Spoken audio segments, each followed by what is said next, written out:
Au nom du Père et du Fils et du Saint-Esprit, la grâce de Jésus-Christ notre Seigneur, l'amour de Dieu le Père et la communion de l'Esprit Saint soient toujours avec vous.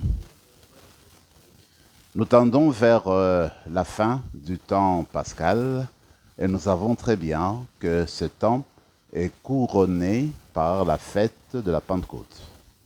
Et c'est la descente de l'Esprit.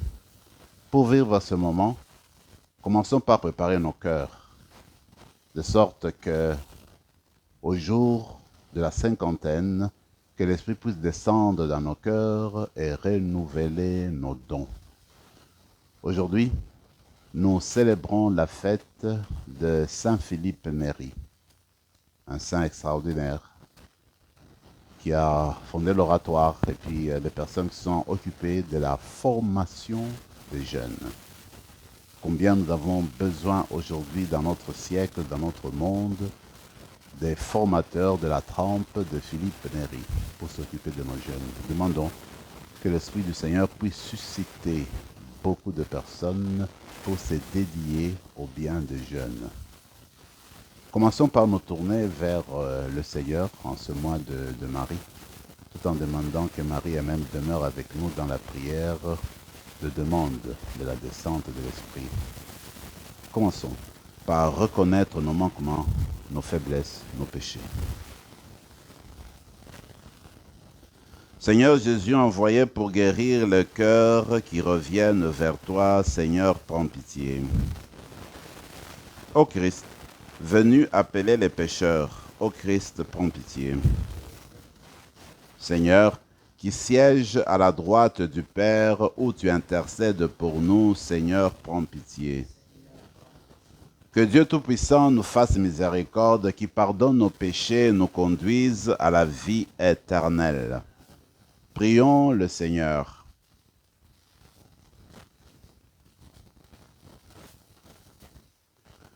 Seigneur Dieu, tu ne cesses d'élever à la gloire de la sainteté ceux et celles qui te servent fidèlement.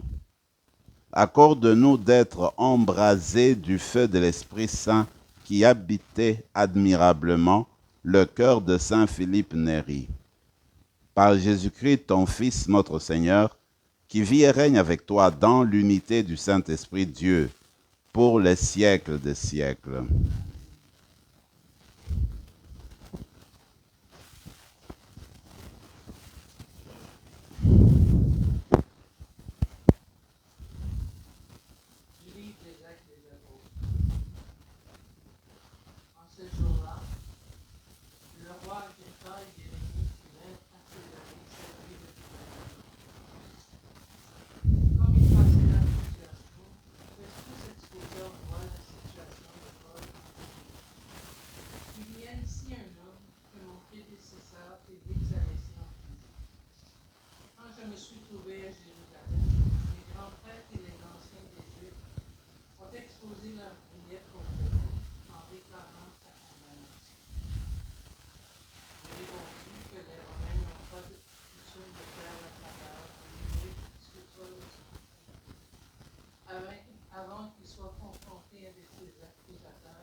Se sont donc retrouvés ici, et sans aucun délai, le lendemain même. J'ai siégé au tribunal et j'ai donné l'ordre d'amener ces hommes. Quand ils se levèrent, les accusateurs n'ont mis à sa charge aucun des faits que, pour la part, j'aurais supposé. Ils avaient seulement vécu certains débarras au sujet de leur propre péché, et au sujet d'un certain Jésus qui est mort, mais que Paul affirmait.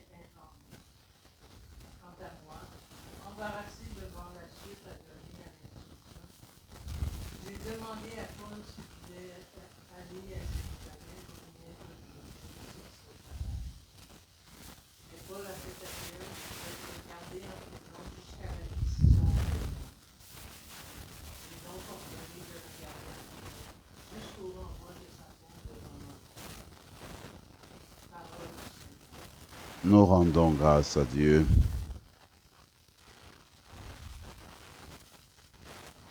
Le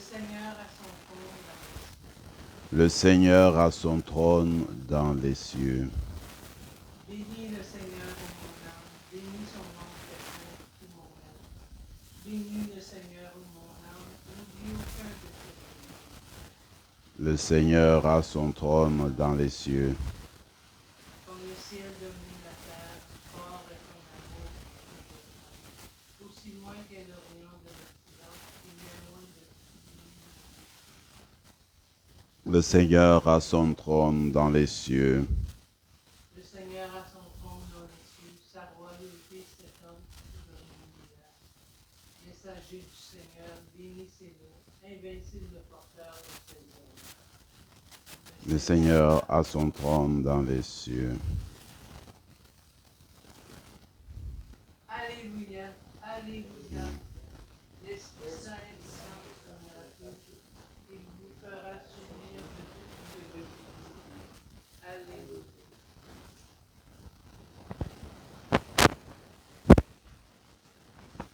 Le Seigneur soit avec vous. Évangile de Jésus-Christ selon saint Jean. Jésus se manifesta encore aux disciples sur le bord de la mer de Tibériade. Quand ils eurent mangé, Jésus dit à Simon-Pierre, « Simon, fils de Jean, m'aimes-tu vraiment plus que ceci ?»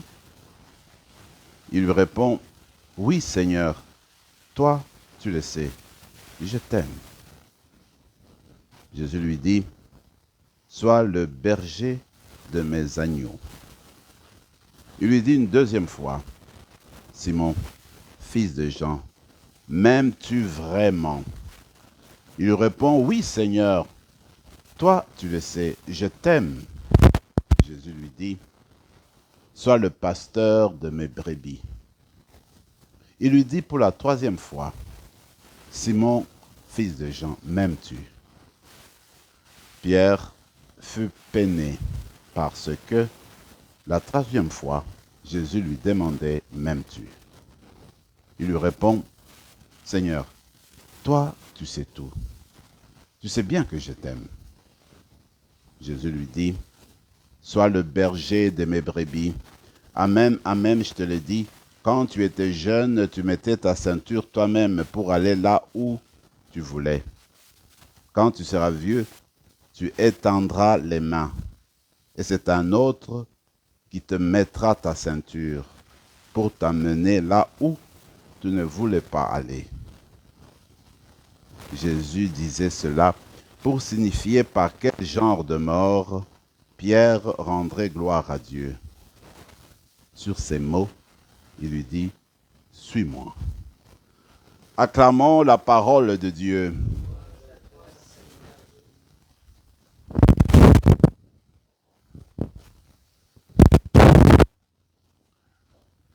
Nous atteignons la fin de ce jour de l'apôtre Paul en Asie mineure.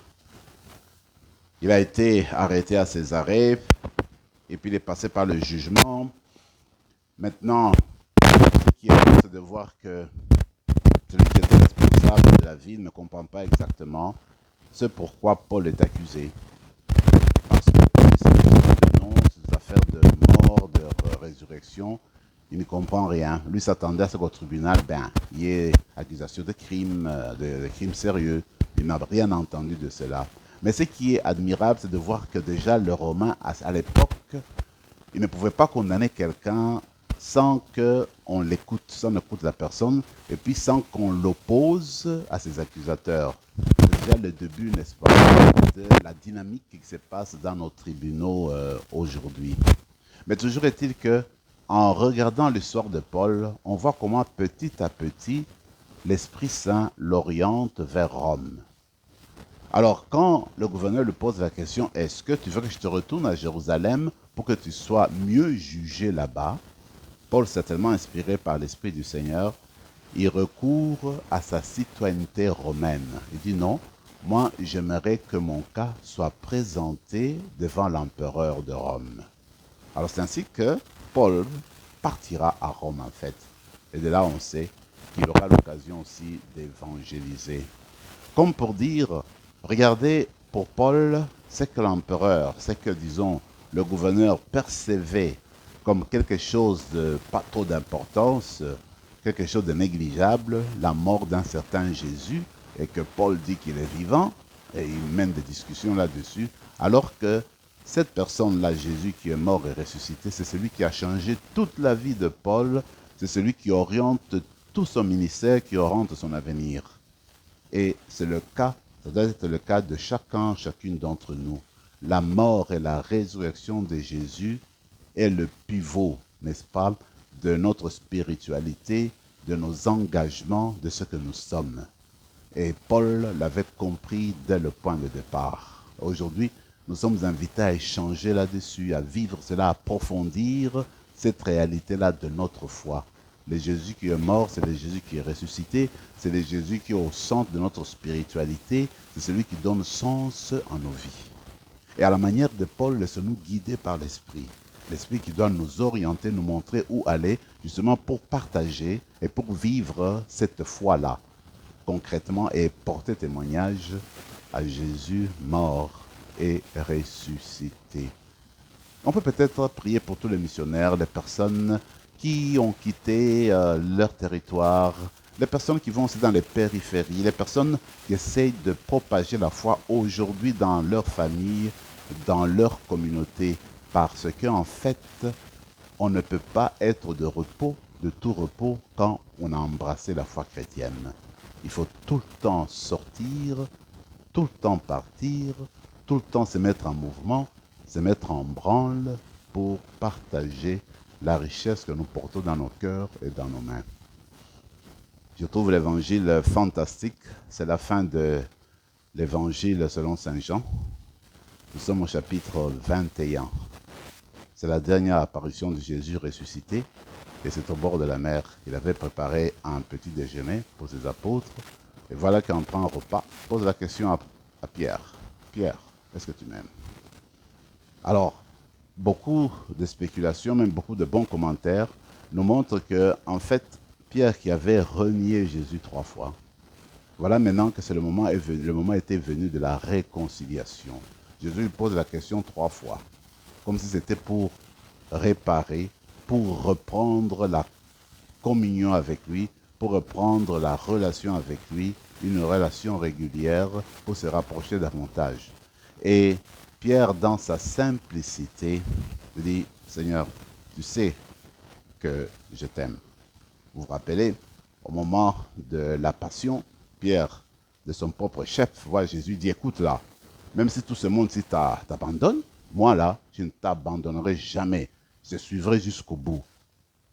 La fugue de Pierre, il était un fugueux, il était un homme déterminé, et puis il le disait avec conviction, mais il s'est rendu compte de sa faiblesse au moment de la passion. Il s'est rendu compte qu'il avait trop parlé. Il était peut-être devenu humble. Alors Jésus lui pose la question. Alors il répond, Seigneur, tu sais que je t'aime. Là, il ne peut pas dire, ah, là, je t'aime, s'affirmer avec toute la force, mais il s'appuie sur Jésus. Et Jésus, moi je crois, de son côté aussi, il reconnaît la faiblesse de Pierre, il n'a pas gardé rancune, il n'est pas revenu là-dessus, il accepte encore. Il veut reprendre la dynamique avec lui, il veut qu'il continue à être celui qui va paître son troupeau, celui qui va s'occuper de ses brebis, celui qui va être le passeur de son troupeau. Donc c'est une belle réconciliation. On voit que Dieu, en fait, quand on le regarde, eh bien, et quand on fait recours à lui, quand on s'appuie sur lui, on reconnaît nos faiblesses, on reconnaît ce que nous sommes en réalité. Le Seigneur nous reprend toujours et il nous relance. C'est ce qu'il a fait avec Pierre. Mais il y a aussi l'autre aspect qui est aussi très important, que nous disent les exégètes, c'est de voir le terme aimer. Parce que dans le grec, eh bien, il y a 2 termes pour aimer. Il y a aimer qui est vraiment l'amour sommet, l'amour de Dieu, qui est qu'on traduit par agapé, c'est l'amour oblatif, tu donnes à 100%, tu donnes ta vie, l'amour inconditionnel. Alors Jésus, pour la première fois, la première question, il disait, est-ce que Pierre, tu m'aimes de l'amour agapé, cet amour qui... Alors Pierre ne répond pas avec l'amour agapé. Il répond avec l'amour amitié qui vient de philosophie. Il dit, Seigneur, tu sais que je t'aime de l'amour d'amitié. Il n'a pas voulu répondre au niveau supérieur. Il a répondu au niveau inférieur. Alors, Jésus, pour la deuxième fois, lui pose la question avec encore cet amour supérieur. Il dit, écoute Seigneur, tu sais, je t'aime de l'amour d'amitié. Je ne peux pas arriver jusque-là. Alors la troisième fois, Jésus va lui poser alors la question, il va à son niveau. Est-ce que Pierre, tu m'aimes vraiment de l'amour amitié? Oui Seigneur, je t'aime de l'amour amitié. Donc en fait, le Seigneur regarde notre niveau, il regarde notre capacité, il accepte notre petite capacité de l'aimer. Et quand on l'aime de notre manière finie, disons, de notre manière impure, de notre manière imparfaite, je dirais, quand on l'aime de notre manière imparfaite, eh bien, lui, il nous prend toujours, il vient nous relever, il va nous apprendre à l'aimer davantage pour monter vers l'amour agapé petit à petit. Et nous nous reconnaissons en Pierre. Il n'y a personne de nous qui peut dire, Seigneur, je t'aime de l'amour là inconditionnel, parfait, amour agapé. Peut-être que nous aimons le Seigneur, nous tendons vers cet amour agapé. Et nous avons besoin de l'Esprit pour justement nous aider à aimer Dieu de cet amour parfait.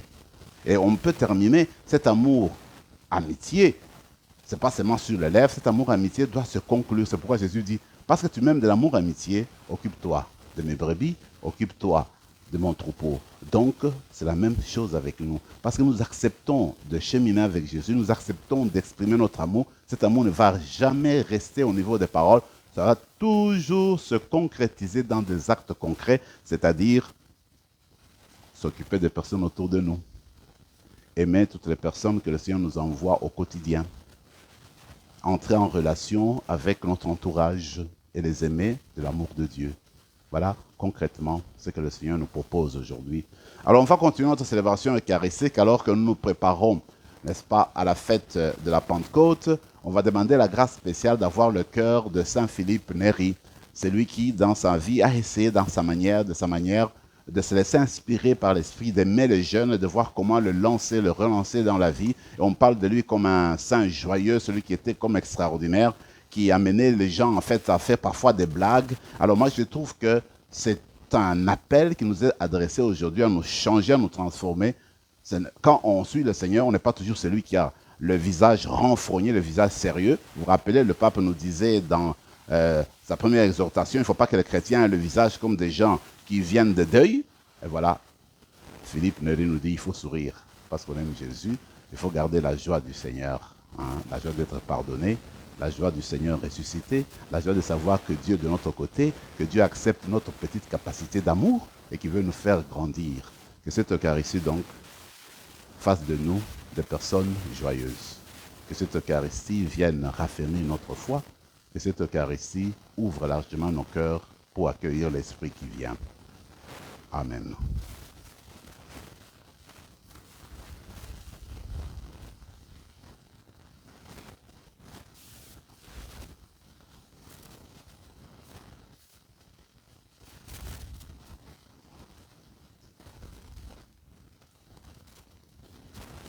Tu es béni, Seigneur, Dieu de l'univers, toi qui nous donnes ce pain, fruit de la terre et du travail des hommes et des femmes.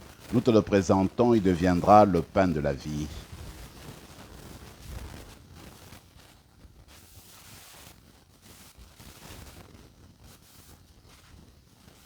Comme cette eau se mêle au vin pour le sacrement de l'Alliance, puissions-nous être unis à la divinité de celui qui a pris notre humanité. Tu es béni, Seigneur, Dieu de l'univers, toi qui nous donnes ce vin, fruit de la vigne et du travail des hommes et des femmes. Nous te le présentons, il deviendra le vin du royaume éternel. Humbles et pauvres, nous te supplions, Seigneur, accueille-nous, que notre sacrifice en ce jour trouve grâce devant toi. Lave-nous de nos fautes, Seigneur, purifie-nous de nos péchés. Prions ensemble, mes frères et mes sœurs, au moment d'offrir le sacrifice de toute l'Église. En t'offrant, Seigneur, le sacrifice de louange, nous te prions. Puissions-nous, toujours à l'exemple de Saint Philippe, travailler joyeusement à la gloire de ton nom et au service du prochain, par le Christ, notre Seigneur. Le Seigneur soit avec vous. Élevons notre cœur. Rendons grâce au Seigneur notre Dieu. Vraiment, il est juste et bon pour ta gloire et notre salut, de t'offrir notre action de grâce toujours et en tout lieu, Seigneur Père très saint, Dieu éternel et tout-puissant. Car le Seigneur Jésus, le roi de gloire, vainqueur du péché et de la mort, s'élève aujourd'hui au plus haut des cieux, devant les anges émerveillés. Lui, le médiateur entre Dieu et les hommes, juge du monde et Seigneur de l'univers. Sans quitter notre condition humaine, le premier, il entre au ciel, tête de l'Église et commencement de tout ce qui existe, et il donne aux membres de son corps l'espérance de le rejoindre un jour. C'est pourquoi la joie pascale rayonne par tout l'univers, la terre entière exulte, les puissances d'en haut et les anges dans le ciel chantent sans fin l'hymne de ta gloire.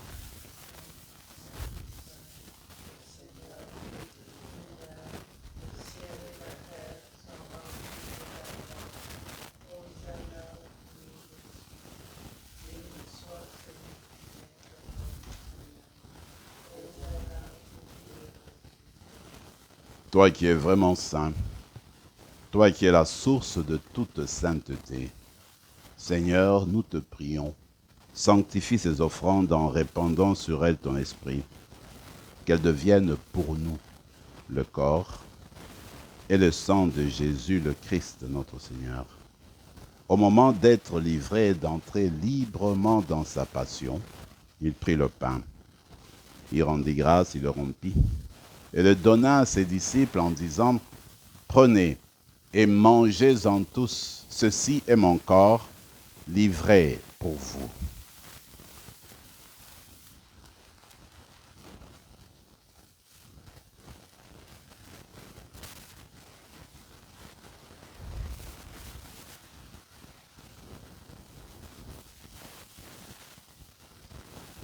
De même, après le repas, il prit la coupe.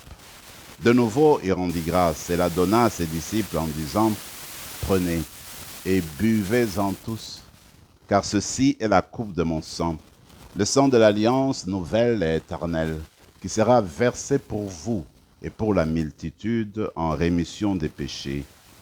Vous ferez cela en mémoire de moi. »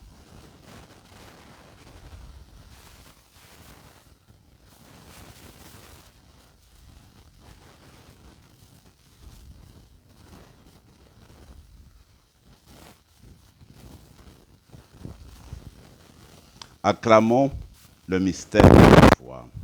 Mangeons ce pain et buvons à cette coupe.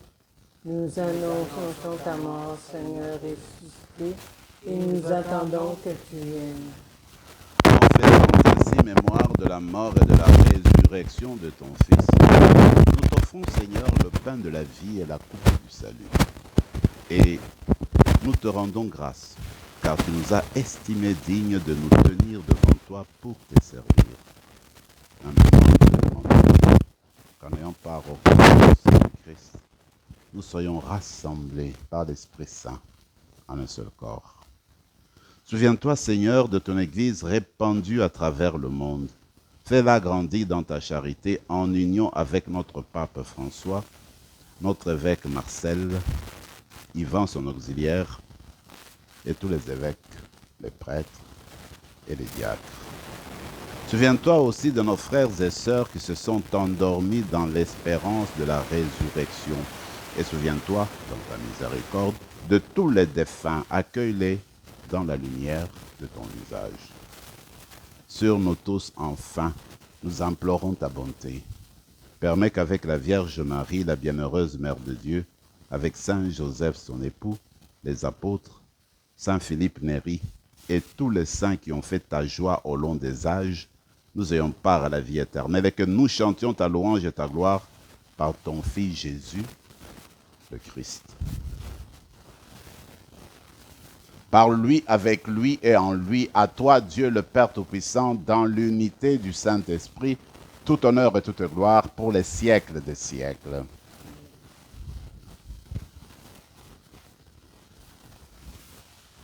Unis dans le même esprit, nous pouvons dire avec confiance la prière que nous avons reçue du Saint-Esprit, reçue du Seigneur. Notre Père qui es aux cieux, que ton nom soit sanctifié, que ton règne vienne, que ta volonté soit faite sur la terre comme au ciel. Donne-nous aujourd'hui notre pain de ce jour. Pardonne nos offenses comme nous pardonnons aussi à ceux qui nous ont offensés. Et ne nous laisse pas entrer en tentation, mais délivre-nous du mal. Délivre-nous de tout mal, Seigneur, et donne la paix à notre temps. Soutenus par ta miséricorde, nous serons libérés de tout péché, à l'abri de toute épreuve, nous qui attendons que se réalise cette bienheureuse espérance, l'avènement de Jésus-Christ, notre Sauveur.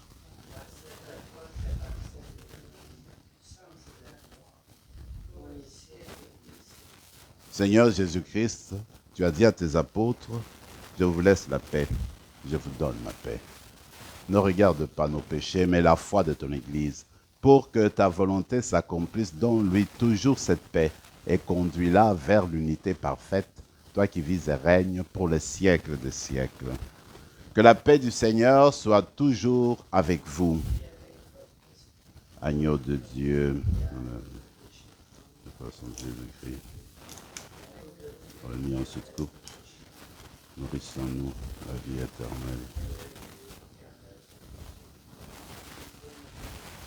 Seigneur Jésus-Christ, que cette communion à ton corps et à ton sang n'entraîne pour nous ni jugement, ni condamnation, mais que par ta bonté, elle soutienne notre esprit et notre corps et nous donne la guérison. Voici celui qui nous envoie son esprit. C'est l'agneau de Dieu, celui qui enlève les péchés du monde. Heureux les invités au repas des noces de l'agneau. Seigneur, je ne suis pas Que le corps et le sang du Christ nous gardent pour la vie éternelle.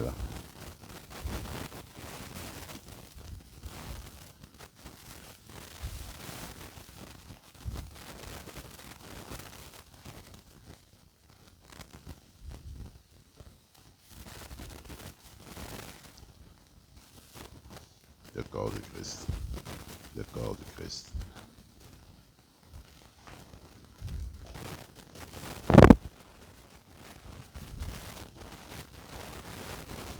Prenons quelques moments de silence et de prière dans nos cœurs.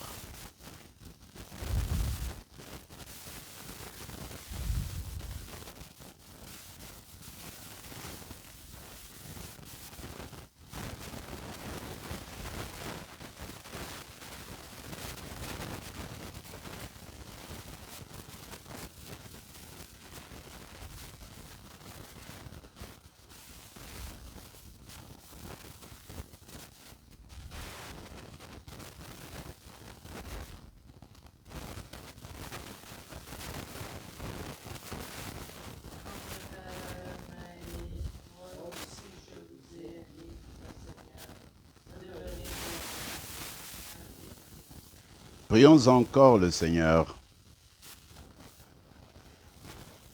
Tu nous as fait goûter, Seigneur, aux joies du ciel. Et nous te prions, donne-nous, à l'exemple de Saint Philippe, de toujours désirer ce qui nous fait vivre en vérité, par le Christ, notre Seigneur. Le Seigneur soit avec vous, et que Dieu Tout-Puissant vous bénisse, le Père, le Fils et le Saint-Esprit. Allez dans la paix du Christ.